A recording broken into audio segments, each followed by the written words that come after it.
It's the weekend again, and I find myself in a familiar spot.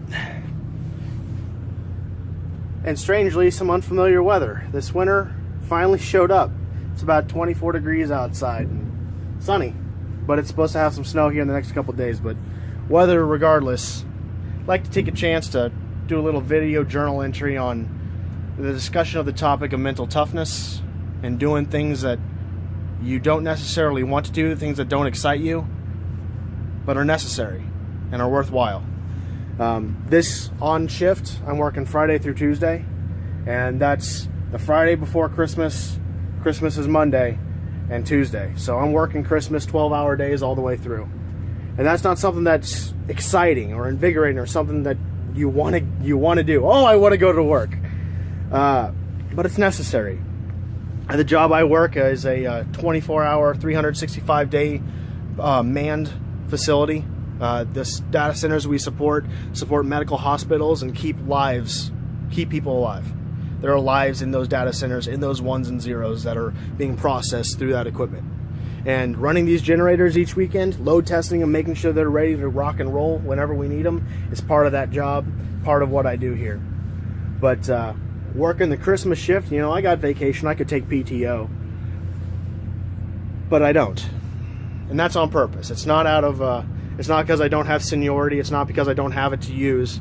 It's because the men I work with, many of them have families, and I want them to be home if they can. You know, I'm a single guy, haven't started a family of my own, and so yeah, it costs. I mean, I'm not spending the day with my family, my mom, my dad, and my brother, but I'm willing to pay that price so they can be home for their kiddos.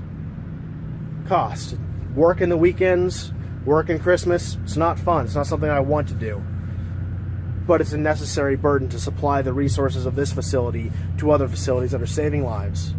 It's worth working the weekend to make sure the guys that I work with have an opportunity to spend time with their wives and families.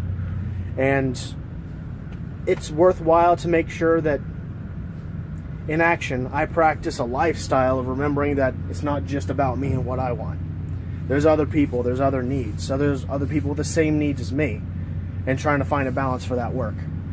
So today, a practice I make mostly during the winters, because you don't get the opportunity in the summer, the heat isn't as bad, is when it comes to taking load readings on the generators while they're operating, once a month I generally strip myself of the comfortable gear, the hat, the coat. I'm taking shelter right now inside of a generator enclosure that's not running, and it's climate controlled for the health of the generator. So it's about 60 degrees in here. So it's comfortable. I'm about to go out there where it's cold, where it's not comfortable. And it's a deliberate exercise of mental toughness. I'll go down, drop even the flannel, just be in my t-shirt, no gloves, no hat, and endure the cold and then do the work. The risk, very low. You know, I'm not going to catch hypothermia. But it's a practice, it's an exercise of doing something that I know is going to suck, but in an effort to keep myself in a mindset that is reminded that I can endure it. You know, it's not about, look what I can withstand. Actually it is, but it's a reminder for self. Remember that you can endure more than what's comfortable. And remember that being in a situation that's uncomfortable is sometimes necessary. And despite all that, you have it in you to endure. Can't tell you the comfort over the years that I've held, knowing that I've endured more on purpose, more of a burden, more of a discomfort than what life just threw at me. You know, those that know me know that I mostly take cold showers. Take warm showers when I'm doing, you know, have a sore muscle or for other benefits, but as a habit, I take cold ones. It's a mental exercise of grit and of mental toughness, starting my day with something that I know is going to suck, and then coming out through the rest of the day knowing that, you know what, this situation, wasn't expecting it, it's a curveball, but I've endured worse already in the comfort of my own home. So how bad could it be? So this will be that. This is something I hope to keep in practice in myself, and be an example of remembering that sometimes your own training, getting yourself in a position where you're capable and familiar with applying yourself in areas that aren't comfortable is still a necessary and good thing. So I'm going to ditch this, bring you along. It's going to be loud, it's going to be noisy, I won't be talking to you, but it will be cold. So I'll see you there. No. It's the contract of the generator I'm running. It's a happy coincidence.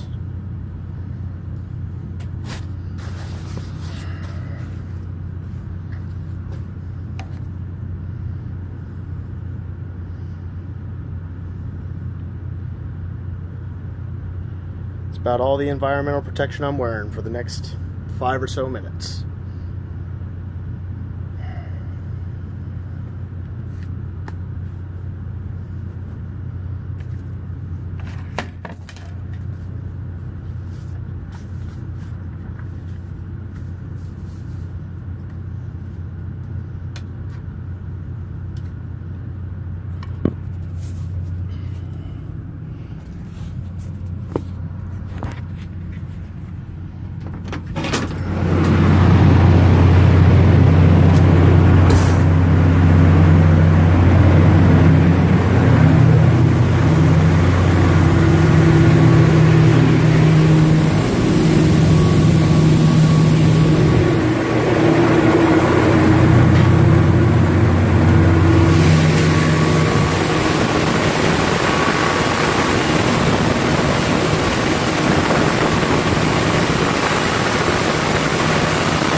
After action self-review.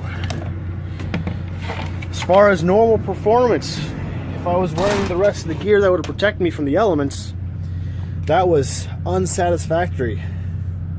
I was mislogging my notes, getting my numbers switched, letting my dyslexia win because I wasn't focused on the task at hand over the cold. But I got the logs correct. You know, it's not 942, it's 492. Those little details. That's why I put myself in the hard situation, to remind myself that when I'm going through hard times, operation won't be normal. I have to be vigilant to maintain that I will make small errors due to the added stress. You know, recognize that both in a pragmatic sense and in giving myself a break to be human. You know, added stress causes added strain, and added strain causes deviation from the plan. So, not as bad, not bad. Short period, but it's a simple lesson. It's one I would rather be more often reminded in a controlled environment than learn the hard way when life throws it at you. So, a little bit of mental toughness training, some good old-fashioned grit, remembering that there are reasons to do hard things, and those hard things often bring out a bigger benefit than what we were initially pursuing, if we stay at it. If we make sure we stay on task and get the readings we need, perform the task at hand, get the job done, have fun. This is fun, and be safe. I wouldn't have done that if I thought it had any risk of operating the equipment or maintaining my job here or the responsibilities I have or detriment to myself. All those are aspects of this. All those are aspects of going through normal situations in life. And it's a practice, it's a deliberate exercise of those skill sets. Because atrophy is intentional due to neglect. But yeah, that's enough for today. As far as working, I mean, it's the weekend. How hard can I work, right? Part of my job is just being on site in case something happens, having a building engineer to operate it in case something doesn't operate in the way it was designed to. That's why the human element's imposed. So this is probably the hardest thing we'll have to do all day as far as work-wise, and hopefully I don't come home to any fires to put out. So all in all, it's a great day. Merry Christmas. I'll probably post something on Christmas while I'm at work. But yeah, try it sometime. Stretch yourself. Remember that it's your job to keep yourself growing. See ya.